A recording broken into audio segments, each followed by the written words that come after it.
Itu kejadiannya di Bandung ya, seorang Ya. polwan berpangkat kompol, pernah tugas jadi kasat narkoba itu di arah Bogor. Ya Hmm. saya betul tahu hafal ya, Iya iya iya. namanya saya hafal, dari Bintaranya saya kenal dia. Dia Bintara bertugas di Sukabumi, orang tuanya yang laki-laki pelatih judo di Sukabumi, AKBP siapa, Mhm. itu orang Bali ya, saya hafal betul dengan beliau.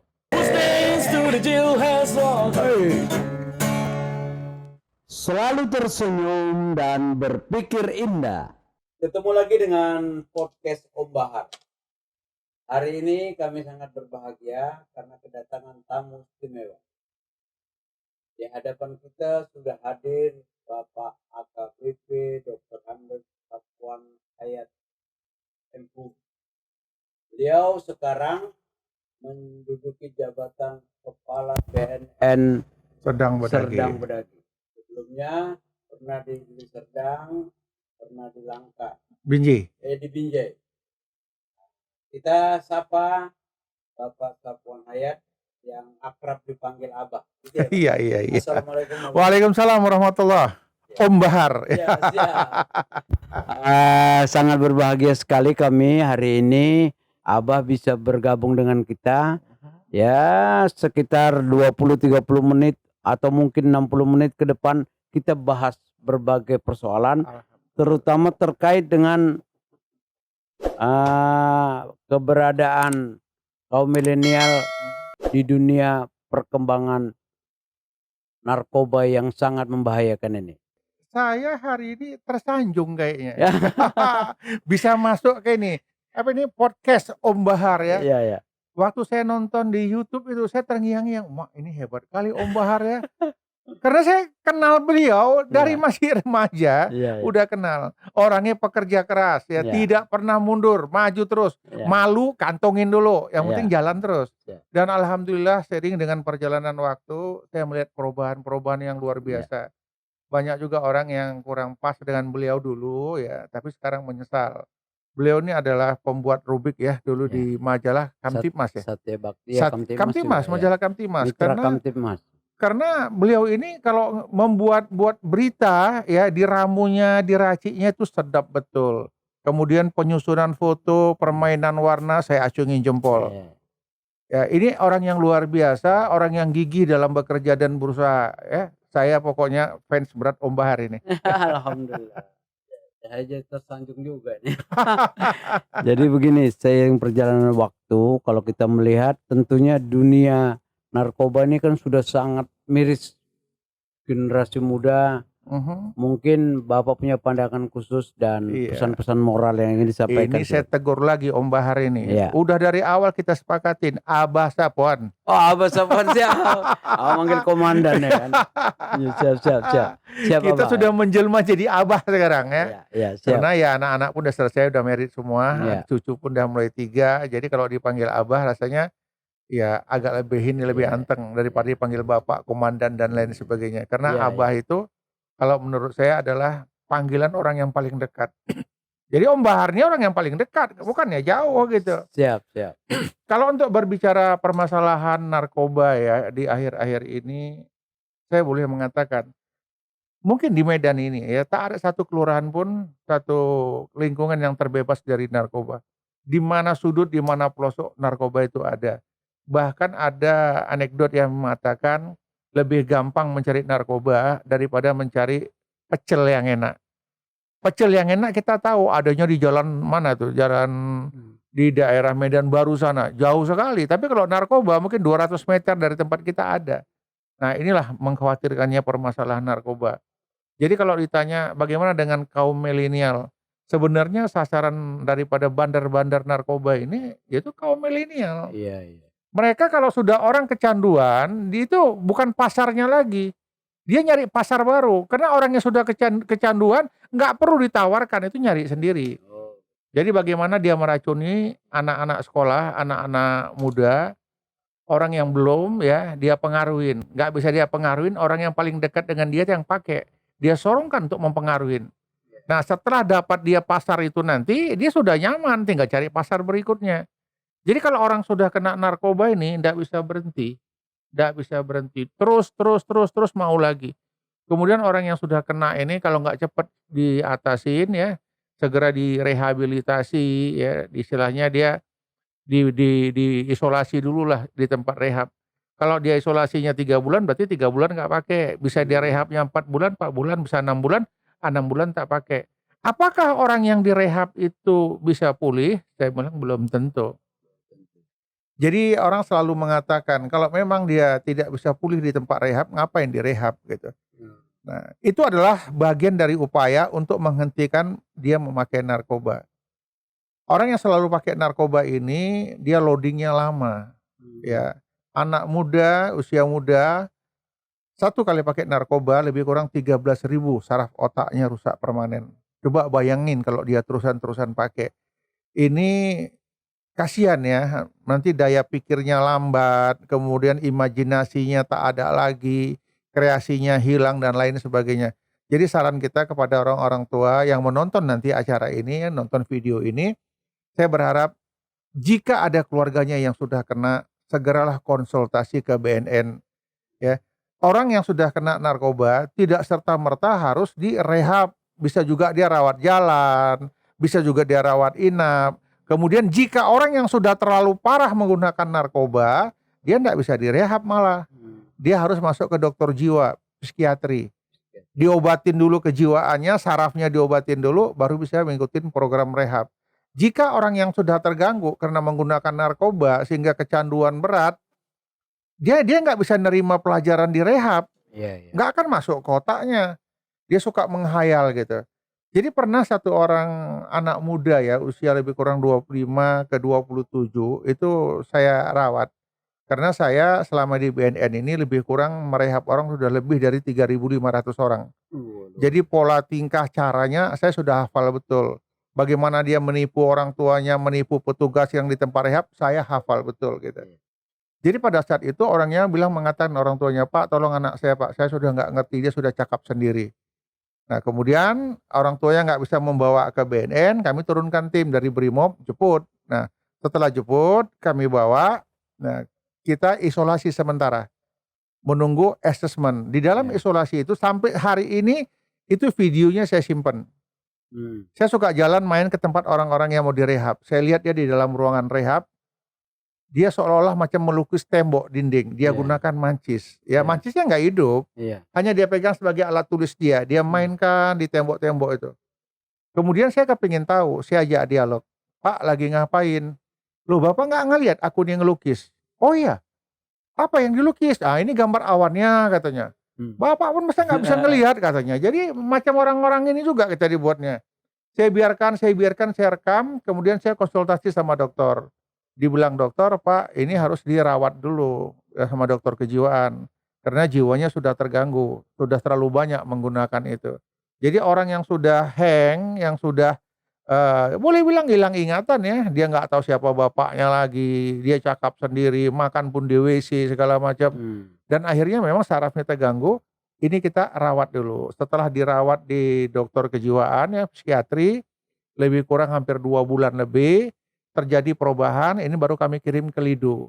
Dulu di Sumatera Utara tak ada tempat rehab, yang ada milik swasta, namun standarnya masih belum. Itulah tugas kami dari BNN setelah kami dilatih di Jakarta, kami survei ada berapa banyak tempat rehab di Medan, tempat rehab mana yang memungkinkan, ya, yang dapat rekomendasi untuk menerima. Ya, pernah sekali waktu saya di Binjai itu saya tutup tempat rehab. Nah, karena dari hasil survei kami itu ada 150 orang lebih yang dia tangani di situ. Orang gila sama narkoba gitu. Digabung jadi satu. Nah, saya nggak usah sebutkan siapa namanya. Kemudian di situ terjadi penyiksaan. Terjadi penyiksaan yang luar biasa. Jadi kalau ada orang yang melanggar peraturan, itu tangan diikat, diborgol, kaki diikat ke belakang, matanya ditaruh balsem galiga. Bisalah kita bayangkan seperti apa tempat rehab itu. Orang yang normal jadi gila, yang gila bertambah gila di situ. Itu yang pertama. Kemudian yang kedua, setelah saya teliti, izin-izinnya tidak lengkap. Setelah saya dalamin lagi, programnya nggak ada. Setelah saya cek lagi lebih ini, tenaga rehabnya nggak jelas. Orang yang tidak mempunyai sertifikat, Bagaimana orang yang tidak punya pendidikan direhabilitasi tiba-tiba disuruh ngerehab orang. Dan akhirnya saya dengan Pak Kapolres, dengan Pak Wali Kota di Binjai kami tutup. Kami tutup tempat rehab itu. Kemudian orang yang sudah masuk di situ nggak bisa jumpa keluarganya. Dengan alasan jangan dikunjungin, dia belum sembuh, nanti lebih parah lagi. Yang penting dia aman di sini, dia sehat-sehat saja. Jadi orang tuanya, kebanyakan ya orang tua, jika memiliki anak sudah menjadi pecandu berat narkoba, selalu mengatakan, Pak Safwan kalau bisa buat tempat yang jauh-jauh aja lah. Kemudian kalau rehabnya lama-lama lah, jangan cepat-cepat setahun, 2 tahun, bila perlu nggak usah. Bener. Lalu dia bilang, bila perlu nggak usah pulang lagi. Nggak usah pulang lagi, kami udah nggak suka lagi sama dia, biar di sini aja lah dia, Pak. Kami bayar tiap bulan. Sampai begitulah. Nah, jadi permasalahan narkoba ini nggak bisa main-main ya. Jadi jangan beranggapan orang yang pecandu narkoba ditangkap polisi, diproses, dihukum, keluar dari hukuman dia akan lebih baik. Tidak. Malah saya rekomendasi orang yang pecandu narkoba masuk dalam proses hukum, tertangkap dengan barang bukti yang cukup, yang bisa dibuat sanksi hukumnya, selama di penjara, kemudian dia keluar, dia jadi bandar. Malah jadi ini ya. Bisa keluar jadi bandar. Itu dia. Sekolahnya naik lagi dia. Tadi dia Sekolahnya pemakai, akhirnya dia mulai belajar.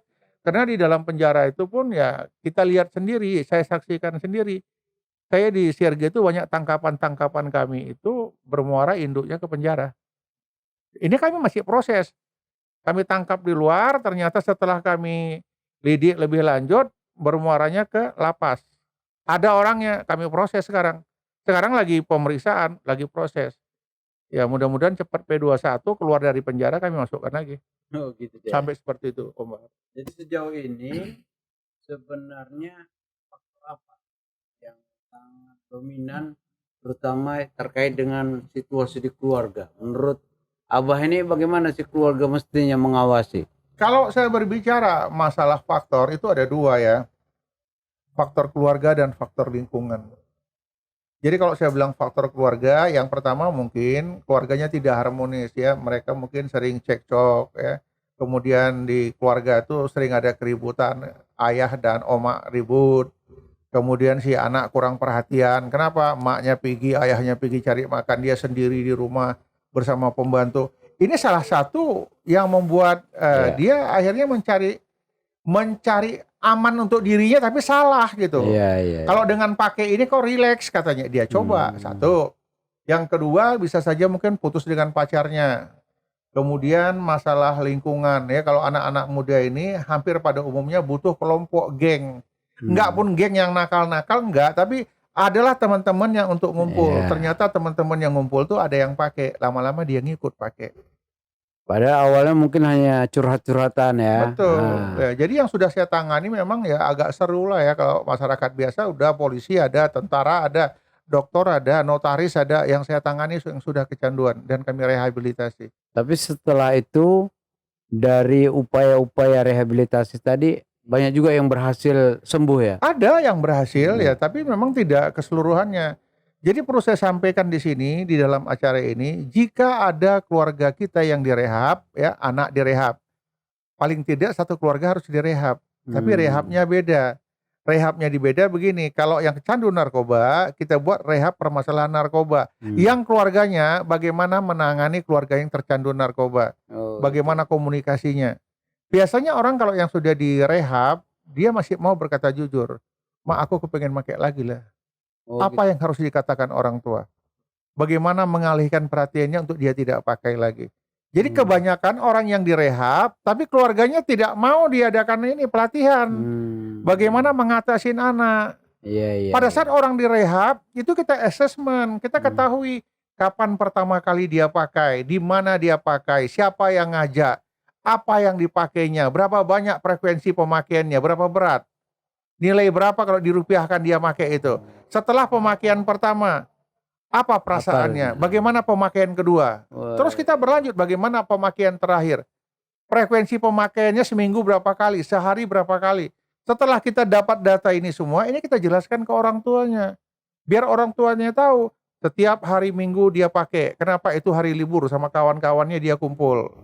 Setiap bulan dia pakai. Kenapa? Kawannya dari daerah cuti, izin. Pulang kampung. Nah, itu namanya pemakai situasional. Nah, ada orang yang pakai saja, tapi karena diberikan. Ada orang yang pakai, ketagihan dia beli sendiri, ini pecandu. Jadi kalau orang nggak pernah beli, dia hanya dikasih-kasih saja, pemakai situasional, nah ini lebih gampang menanganinya.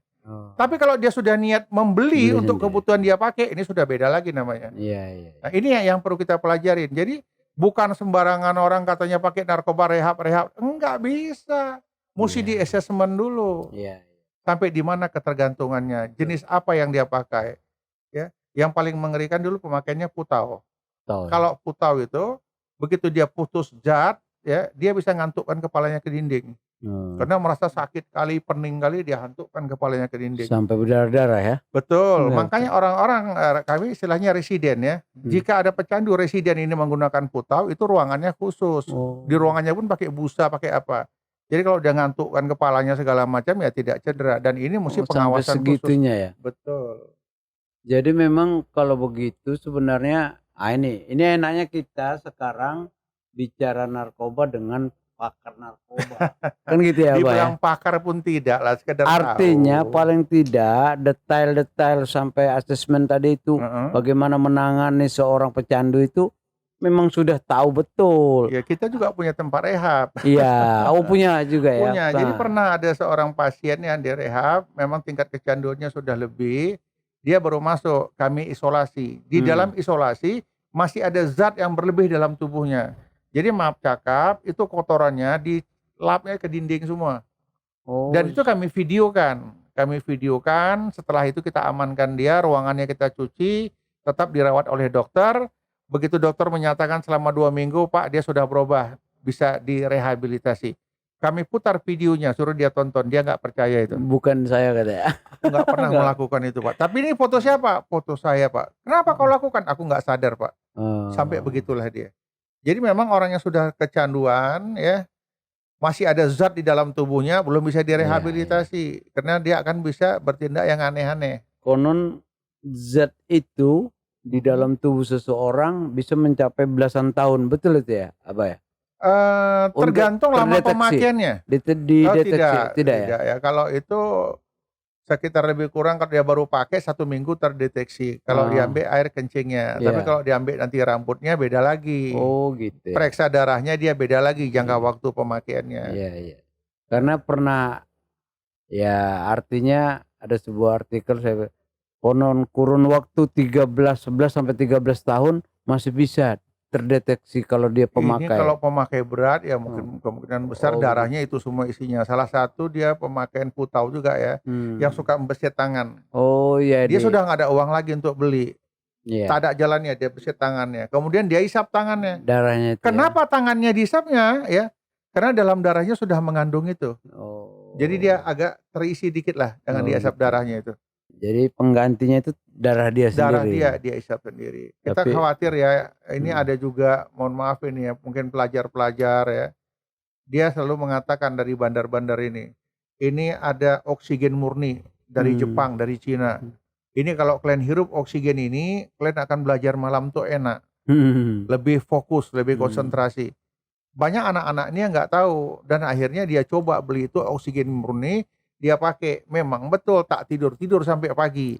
Tapi begitu selesai dia mau ujian paginya, ngedrop, dia ngantuk di tempat ujiannya. Akhirnya ya kualat lah. Wah, ini menarik. Ini dia. Dan saya pernah mendengar atau mendapat informasi ternyata air putih salah satu bisa menetralisir itu ya kalau diminum dengan baik gitu ya. Ya, sekedar dia minum aja bisa lah, tapi kalau menghilangkan zat dalam tubuhnya tidak. Tidak ya? Ada orang mengatakan nanti dia minum susu beruang, nggak ada, itu nonsen semua itu. Tapi kalau sekarang kita minum beneran boleh lah. Boleh lah. Biar jangan haus kali. Kata orang Medan biar jangan apa kali gitu ya, Pak ya. Jangan apa kali. Om Baharnya ada aja. Silakan. Saya ada di bawah, saya sembunyikan tadi. Wih, nggak apa-apa, kita udah siapkan ya. Jadi memang kalau kita melihat situasi saat ini, Medan khususnya, Sumatera Utara, bahkan seluruh Indonesia, kita sudah mendapatkan gambaran bahwa peranan BNN saat ini sangat dikedepankan. Selain pemberantasan juga melakukan edukasi untuk tidak melakukan itu. Edukasi iya, Ya. ya. Kemudian kami juga mengadakan sosialisasi ke masyarakat ya, kita turun ke daerah-daerah. Tapi di masa Covid ini kami kesulitan ya, apalagi tempat daerah saya ini Serdang Bedagi. Daerahnya betul-betul perkampungan ya. Ya. Andai kata kita masuk ke situ, signal kurang bagus. Ya. Perintahnya dari pusat, darling. Ya. Dari Menggunakan Zoom dan lain Ya. sebagainya. Apa yang terjadi? Yang pertama, masyarakat nggak punya handphone. Kemudian yang kedua, punya handphone nggak punya pulsa. Iya. Ini menjadi kendala. Pada saat kita ingin mengumpulkan orang ya, itu dilarang sama gugus tugas, tidak dibenarkan. Ya. Jadi memang protokolernya agak repot, agak sulit. Namun kami nggak pernah berhenti, kami coba upayakan Ya. dengan cara-cara kami, dengan jumlah yang tidak terlalu banyak, terbatas jumlahnya. Karena ini kalau kita biarkan saja, mereka makin menjadi-jadi. Apakah di zaman Covid ini pemakaian narkoba meningkat atau menurun? Saya berani katakan meningkat. Meningkat ya. Saat ini untuk Sumatera Utara ranking 1 untuk Indonesia. Sumatera Utara. Sumatera Utara. Jadi memang masalah narkoba ini nggak bisa main-main lagi. Karena kita lebih banyak fokus masalah Covid-nya. Jadi tidak begitu fokus masalah narkobanya. Karena perhatian petugas ke fokus masalah Covid, di luar itu mereka bermain. Oh gitu ya. Iya. Ada indikasi nggak bahwa pemakai itu sendiri, para pecandu itu ternyata terkontaminasi dan kena jadi Pemakai narkoba paling rentan dia kena Covid ya? paling rentan. Kenapa? Pemakai narkoba biasanya menimbulkan penyakit lever, jantung, paru, diabetes dan lain sebagainya. Ini untuk corona paling akrab dengan penyakit-penyakit yang seperti itu. Iya betul. Nah, jadi saya berani mengatakan pengguna narkoba paling rentan kena COVID-19. Iya betul. Nah sekarang langkah-langkah dan strategi untuk mengatasi semua itu, menanggulangi dan mencegahnya. Apa saja yang kira-kira tip-tipnya yang bisa disampaikan Abang? Pada kesempatan ini Om Bahar saya ingin menyampaikan yang pertama ya, pemberantasan narkoba tidak bisa bekerja sendiri. Maksudnya BNN sendiri. Iya. Nah, kita harus menggandeng Polri, kita harus menggandeng TNI. Permasalahan narkoba adalah tanggung jawab kita bersama. Iya. Jadi jangan bergantung kepada aparat saja. Karena aparat kepolisian tugasnya banyak. Ya, kemudian aparat BNN, dia tidak hanya menangkap saja tapi juga harus bersosialisasi. Kalau nangkap-nangkap saja bisa, tapi bagaimana mempengaruhi orang lain untuk tidak membeli narkoba, itu yang paling utama. Iya. Nah, jadi itulah kita berusaha bersosialisasi di masyarakat. Kemudian kami juga memiliki anggaran yang terbatas di BNN ini. Kami saat ini menggandeng perusahaan-perusahaan untuk dana CSR-nya. Jadi untuk di Deli Serdang, di Serdang Bedagi, alhamdulillah kami bekerja sama dengan kebun. Ada lagi bantuan dari Pertamina, dari PTP banyak ya, berapa PTP yang membantu kegiatan CSR-nya. Inilah kami buat anggaran-anggaran sosialisasi. Jika ini bisa bekerja sama TNI, Polri, pemerintah daerah, kemudian instansi yang ada termasuk perusahaan-perusahaan, saya yakin lambat laun narkoba bisa berkurang. Caranya, setiap pegawai yang mau naik golongan, mau sekolah, tes urin dulu. Kita pastikan dia tidak pakai narkoba. Setiap ada penerimaan pegawai ya, mulai dari TNI, Polri, pegawai negeri, pegawai swasta, bahkan penjaga toko, tukang bengkel sekalipun, suruh tes urin dulu. Karena kalau nanti mereka-mereka ini pecandu-pecandu diterima begitu saja, dia putus uang, perlu uang, nanti kunci pas diambilnya, obeng dijualnya, tang dijualnya, lama-lama yang ada di bengkel habis. Nah, ini akan menjadi perhatian.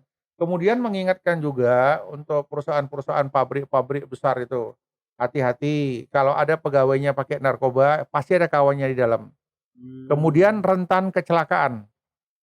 Nanti alat pemotong sudah mau turun, dia lupa narik tangannya. Karena lama loadingnya orang ini. Betul. Nah, itu Spontan deh ya. bahayanya di pabrik. Kemudian di angkutan ya, banyak terjadi kecelakaan. Seperti ada salah satu perusahaan besar itu yang ada di Belawan, dia perusahaan angkutan. Iya. Mungkin ada 500 sampai 1000 truknya itu. Ya, bagian angkutan. Setelah diambil grafik, banyak terjadi kecelakaan. Kemudian banyak terjadi barang hilang. Kemudian komplain, ganti rugi barang.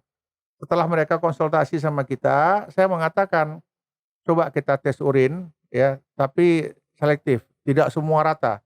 Yang pertama kita mainkan supir dulu.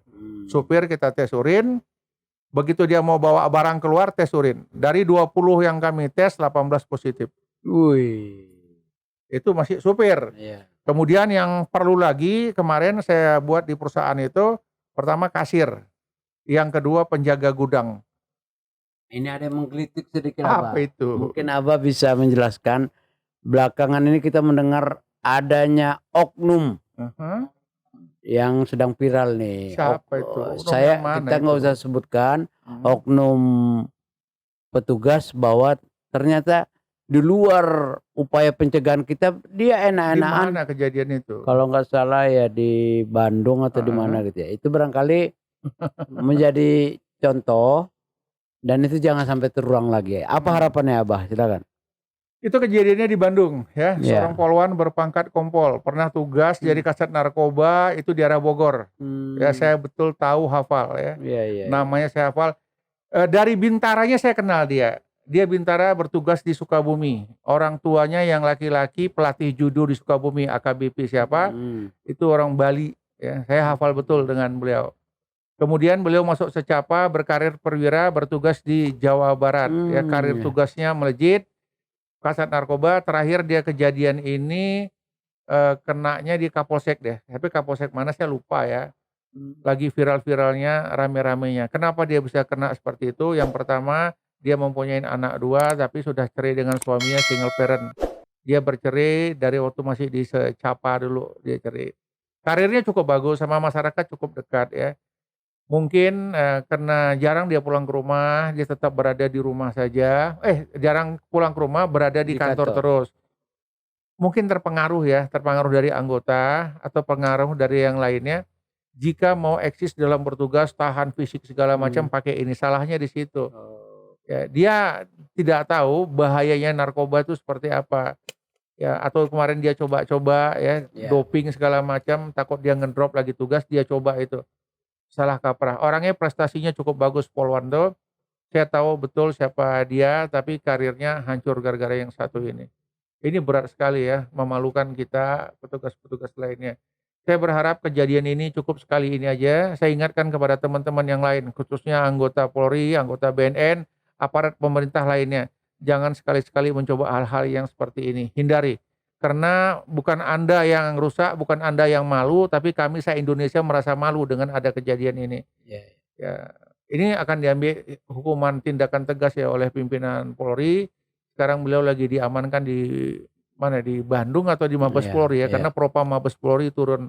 Mungkin kejadian ini yang terakhir lah, tidak ada kejadian-kejadian yang berikutnya kita harapkan. Baik, terima kasih Abah, ini luar biasa. Sekedar mengingatkan, Abah adalah mantan ketua MAPMI Kota Medan. Ya. Jadi itu terkait dengan budaya Melayu, beliau sangat eksis ketika itu karena kita pernah jalan bersama. Apalagi beliau adalah bapak sepeda ontel Sumatera Utara, betul ya? Betul. Abah? Sampai hari ini masih. Sampai hari ini ya. Iya. Wah, kalau sekarang orang sedang booming goes, beliau goesnya sepeda ontel, betul ya? Beda sepeda ontel sama sepeda gunung. Oh beda ya. Beda dia. Jadi kalau sepeda gunung siapa aja bisa beli, tapi kalau sepeda ontel nggak sembarangan orang bisa cari. Oh, ada nilai ini Jadi historisnya. kalau sepeda ontel, kalau menurut saya ada sepeda yang duduk, ada yang tak duduk. Oh gitu ya. Nah, sepeda yang duduk ini ori semua perlengkapannya, nggak ada yang diganti-ganti. Tapi kalau sepeda yang dirakit-rakit, nilai kenyamanannya kurang, kemudian nilai orsinilnya pun tak ada. Karena setiap ada kontes kami buat kilat, karat, orsinil. Jadi lomba kilat, lomba karat, sama orsinil. Karatnya ini orsinil ya? Iya. Luar biasa. Ya karatnya pun karat yang dirawat. Jadi kalau dia karat, kemudian dilap pakai minyak senjata, dia bagus ya, karatnya hilang, jadi tinggal ya barangnya luar biasa lah, bagusnya orsinilnya gitu. Tapi kan tidak harus orang tua ya yang naik ontel itu. Tua, muda, boleh kan? Alhamdulillah. Jadi waktu zamannya kemarin tuh Pak Ugroseno paling rajin, Pak Kajatinya Pak Sution. Nah kalau saya di Polres, Kapolresnya ikut, wali kotanya ikut, camat, lurah semua ikut naik sepeda. Ikut naik sepeda ontel. Karena saya racuni semuanya. Berarti pengaruh racunnya luar biasa. Baik, para pecinta podcast Om Bahar, hari ini kita bincang-bincang cukup menggairahkan dan memberi inspirasi buat kita semua Mudah-mudahan kita berdoa Abah Safwan, oh beliau juga sekarang sudah menjadi YouTuber ini. Gitu ya Pak ya. Jangan lupa ya, nanti coba dicari di YouTube Abah Safwan Channel. Wih, luar Ya, biasa. yang namanya subscribe, like segala macam itu Mainkan. share. Itu gratis ya Pak ya. Oh iya. Mainkan saja. Di YouTube saya, di channel saya itu paling banyak motivasi sama edukasi ya. Iya, Saya tunggu teman-teman Wih. ramaikan channel Abah Safwan. Luar biasa iklannya. Ya, iklannya di podcast Om Bahar ya kan. Baik, terima kasih Abah Safwan. Alhamdulillah. Insya Allah berkenan kita ketemu lagi di session lain, Amin. cerita lain, masih Amin. banyak. Amin. Beliau karena mantan juga Kasat Lantas Kota Medan, tentu banyak cerita-cerita pengalaman bagaimana penertiban lalu lintas di Kota Medan nanti pada season yang akan datang. Sekarang kita jadi pemerhati lalu lintas saja. Sekarang pemerhati lalu lintas. Nah, mudah-mudahan apa yang sudah kita bicarakan hari ini menjadi sesuatu yang berharga buat kita. Amin. Silakan di komen di bawah ini, sampaikan siapa narasumber yang pantas dan akan kita undang kemari. Sampai ketemu lagi, selalu tersenyum dan berpikir indah.